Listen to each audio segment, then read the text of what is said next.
दोस्तों IDFC first bank की बात करें, यहाँ पे मर्जर को मंजूरी मिल चुकी है। अब कितनी जल्दी ये मर्जर होगा और इससे क्या फ़ायदा होगा शेयर होल्डर को, वो भी समझने की कोशिश करेंगे। आईडीएफसी फर्स्ट बैंक जो अपने बिजनेस को लेकर कई नए प्लान लेकर इस समय आगे बढ़ रही है, जिससे लग रहा है कि ये बैंक आने वाले समय कुछ कमाल कर सकती है। क्या इस समय शेयर होल्डरों को इसमें इन्वेस्टमेंट करना चाहिए?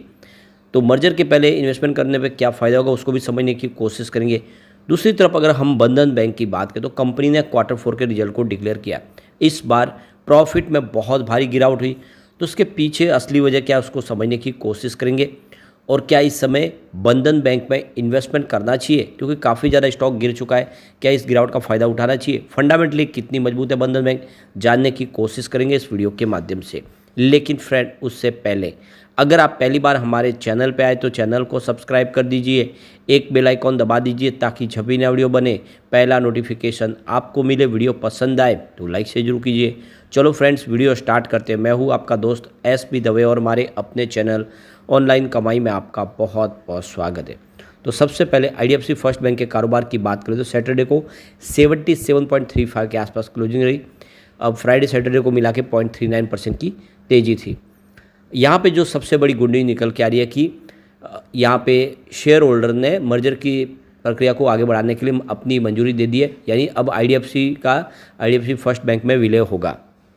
तो यहाँ पे देखो कि फ्राइडे के दिन वोटिंग हुई थी और इस वोटिंग के दौरान शेयर होल्डर ने अपनी रजामंदी दी है, जिसमें एनसीएलटी के तहत जो एक मर्जर होने जा रहा है आईडीएफसी लिमिटेड का आईडीएफसी फर्स्ट बैंक में, उसको मंजूरी मिल चुकी है। तो यहाँ पे करीब 99.95% इक्विटी शेयर होल्डर का जो रजामंदी इसको मिली है, यानी जो उनकी जो वोटिंग है इस प्रस्ताव के फेवर में रही है, जिससे आप देख सकते हो कि ये मर्जर की प्रक्रिया अब आगे बढ़ेगी। दूसरी तरफ देखें तो 99.99% नॉन कन्वर्टेबल डिबेंचर्स बॉन्ड यानी एनसीडी होल्डर्स जो थे, उन्होंने भी इस प्रस्ताव के फेवर में है अपनी वोटिंग की है, यानी उन्होंने भी इस प्रस्ताव को पास कर लिया है फुल मेजोरिटी के साथ में। इससे पहले देखो दिसंबर 2023 में रिजर्व बैंक ऑफ इंडिया की तरफ से इस मर्जर की प्रस्ताव को मंजूर कर लिया गया था और आईडीएफसी फर्स्ट बैंक और आईडीएफसी लिमिटेड के बोर्ड ने जुलाई 2023 में इस मर्जर की प्रक्रिया को मंजूरी दी थी। यहाँ पे अगर मर्जर रेशियो की बात करें तो आईडीएफसी लिमिटेड के शेयर होल्डर के पास जो 100 शेयर होंगे जिसकी फेस वैल्यू 10 रुपीज़ है, उसके बदले में उसको 155 इक्विटी शेयर दिए जाएंगे आईडीएफसी फर्स्ट बैंक लिमिटेड की तरफ से, यानी हर 100 शेयर के ऊपर 55 शेयर उनको फ्री मिल जाएंगे इस मर्जर के बाद। तो यहाँ पे करीब 248 करोड़ नए शेयर यहाँ पे अलॉट किए जाएंगे आईडीएफसी लिमिटेड के शेयर होल्डर के लिए। इस मर्जर की प्रक्रिया के बाद जो बुक वैल्यू है उसमें 4.9% की वृद्धि देखने को मिलेगी। तो इस मर्जर से क्या बेनिफिट होने वाला है दोनों आईडीएफसी लिमिटेड और आईडीएफसी फर्स्ट बैंक को, तो देख सकते हो कि एक तो वैल्यू अनलॉकिंग होगी आईडीएफसी लिमिटेड के शेयर होल्डर की, साथ में इस मर्जर से बिजनेस करना आसान हो जाएगा। दोनों एक तरह से मर्जर के बाद जो है काफ़ी ज़्यादा डिसीजन मेकिंग प्रोसेस आसान हो जाएगा। इसके अलावा जो कॉरपोरेट स्ट्रक्चर है वो काफ़ी ज़्यादा सिंपल हो जाएगा। तो आईडीएफसी एफएससीएल और IDFC limited, IDFC first bank, ये अलग अलग जितनी एंटिटीज़ है वो सब एक हो जाएगी, एक ही बैनर तले आ जाएगी। उससे बहुत ज़्यादा आसान हो जाएगा, बहुत ज़्यादा सिंप्लीफिकेशन हो जाएगा और काफ़ी ज़्यादा खर्च में भी कटौती आएगी। सबसे बड़ी बात है कि साइज़ बढ़ जाएगी आईडीएफसी फर्स्ट बैंक की, जिससे वो बड़ी बैंकों को टक्कर दे पाएंगे और उससे उनके लिए राह आसान हो जाएगी, भरोसा लोगों का बढ़ जाएगा। तो कुल मिला के मर्जर की प्रक्रिया होने से कंपनी को बहुत बेनिफिट होने वाला है और शेयर होल्डर भी इस समय अगर शेयर खरीदेंगे तो उनको अच्छा बेनिफिट होगा, आगे आने वाले समय प्राइस बढ़ेगी। अब अगर हम रिजल्ट की बात कर ले तो इस बार रिजल्ट थोड़ा सा कमजोर रहा है। क्वार्टर 4 का रिवेन्यू 5.39 थाउजेंड करोड़ के आसपास है, जहाँ पे 47.02% की अर्निंग बेसिस पे वृद्धि देखने को मिली। नेट इनकम 731 करोड़ के आसपास रही, जहाँ पे 10.32% की अर्निंग बेसिस पे गिरावट देखने को मिली। डायलूटेड ईपीएस 1.02 रहा, जहाँ पे 20.31% की अर्निंग बेसिस पे गिरावट देखने को मिली। नेट प्रॉफिट मार्जिन 13.58% रहा, जहाँ पे 38.99% की अर्निंग बेसिस पे गिरावट देखने को मिली। तो ओवरऑल देख सकते हो कि इस बार रिजल्ट थोड़ा सा प्रॉफिट के मामले में कमज़ोर जरूर है, लेकिन आने वाले इसमें संभावना पॉजिटिव और मर्जर के बाद इसकी प्राइस बढ़ेगी। तो ऐसे में लॉन्ग टर्म इन्वेस्टर के लिए अच्छा मौका है कि खरीदारी कर ले इस लेवल पे। अब हम चलते हैं बंधन बैंक की तरफ। तो 183 पर क्लोजिंग थी सैटरडे के दिन, 1.95% की तेज़ी देखने को मिली फ्राइडे सैटरडे को मिला के। और बंधन बैंक जो ऑलरेडी बहुत ज़्यादा करेक्ट हो चुका है, यहाँ से एक अच्छी तेज़ी की संभावना बन रही है। अब यहाँ पे रिवेन्यू की बात करें तो रिवेन्यू इस बार Q4 में काफ़ी अच्छा बढ़ा है। मार्च 2023 में 4,897 करोड़ के आसपास था, जो मार्च 2024 में 5,883 करोड़ तक पहुँचा है, और दिसंबर क्वार्टर में यानी Q3 में 5,211 करोड़ के आसपास था। तो बिल्कुल रिवेन्यू बढ़ा है, चाहे आप क्वार्टर ऑन क्वार्टर बेसिस पे देख ले या ईयर ऑन बेसिस पे देख ले, तो आपको रिवेन्यू बिल्कुल बढ़ता हुआ दिखाई देगा। इसके अलावा अगर प्रॉफिट की बात कर ले तो मार्च 2023 में 808 करोड़ के आसपास प्रॉफिट था, जो इस बार गिर के 2 डिजिट में आ गया। 54.863 करोड़ का ही प्रॉफिट इस बार कंपनी को रहा है। और यहाँ पे देख सकते हो कि पिछले क्वार्टर यानी Q3 में 733 करोड़ के आसपास प्रॉफिट था। तो इसमें प्रॉफिट में बहुत भारी गिरावट देखने को मिली है।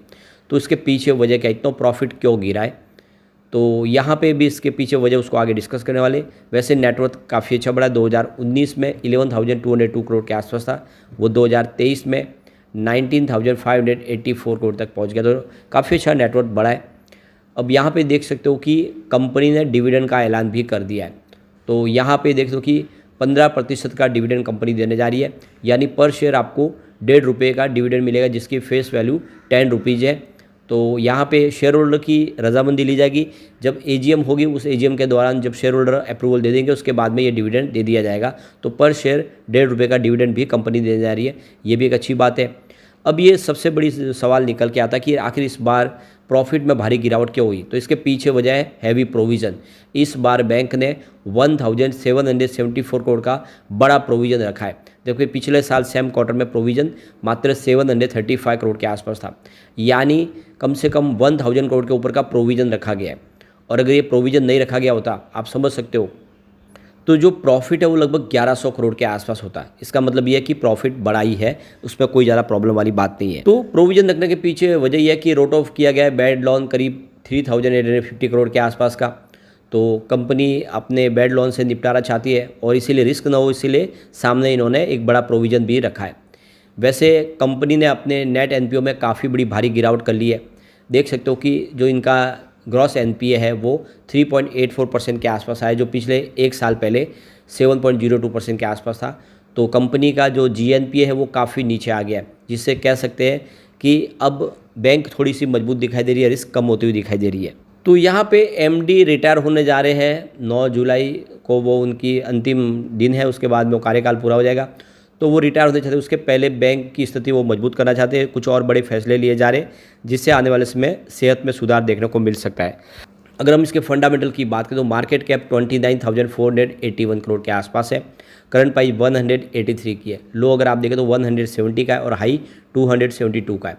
तो स्टॉक अपने 52 वीक के लो के आसपास आ गया। बहुत ज़्यादा इसमें ऑलरेडी करेक्शन हो चुका है, यानी अब बड़ी गिरावट की संभावना यहाँ पे कमी दिख रही है। स्टॉक का पी 13.20 है, जो काफ़ी अच्छी बात है, और इसकी बुक वैल्यू 122 के आसपास है। तो अपनी बुक वैल्यू से थोड़ा ही इस समय स्टॉक ऊपर आपको दिखाई देगा। और 0.82% का कंपनी डिविडेंड दे रही है, जो काफ़ी अच्छी बात है। आरओसी इसका 7.54% के आसपास है, और बात करें इसके आरओई की तो वो 11.4% के आसपास है, और इसकी फेस वैल्यू 10 है। तो फंडामेंटल देख सकते हो कि काफ़ी अच्छे है, और ऐसे में कह सकते हैं कि इसमें निवेश की संभावना बन रही है। शेयर होल्डिंग पैटर्न देखें तो प्रमोटर की होल्डिंग 39.98% के आसपास है, जो लगातार बनी हुई है, अनचेंज है। एफआई का यहाँ पे इन्वेस्टमेंट कुछ कम हुआ है। सितंबर में 32.78% की होल्डिंग थी, जो दिसंबर में बढ़ के 34.75% हुई। फिलहाल 31.20% की होल्डिंग है। डीआई की बात करूँ, उनकी 17.45% की होल्डिंग थी सितंबर में, दिसंबर में घट के 14.79% हुई। फिलहाल 12.42% की होल्डिंग है। तो डीआई ने भी अपनी स्टेक कम की है। गवर्नमेंट की यहाँ पे 0.07% की होल्डिंग है, जो लगातार बनी हुई है। जनरल पब्लिक की होल्डिंग बढ़ी है। यहाँ पे आप देख सकते हो कि 9.73% की होल्डिंग थी सितंबर और दिसंबर में बढ़ के 10.42% हुई, और मार्च आते ही 16.32% हो गई। तो जनरल पब्लिक की शेयर होल्डिंग ज़बरदस्त बढ़ा है। वैसे शेयर काफ़ी करेक्ट हो चुका, तो यहाँ पे एक एंट्री की जा सकती है। आने वाले समय स्टॉक दोनों ये अच्छे कमाल कर सकते हैं। लेकिन फ्रेंड, कोई भी इन्वेस्टमेंट करने से पहले अपने फाइनेंशियल एडवाइजर्स बड़े ले ले या अपना खुद का रिसर्च करें, क्योंकि मैंने वीडियो आपके एजुकेशनल पर्पज़ के लिए ही बनाया। वीडियो पसंद आए तो लाइक से जरूर कीजिए और चैनल को सब्सक्राइब कर दीजिए। Thank you friends.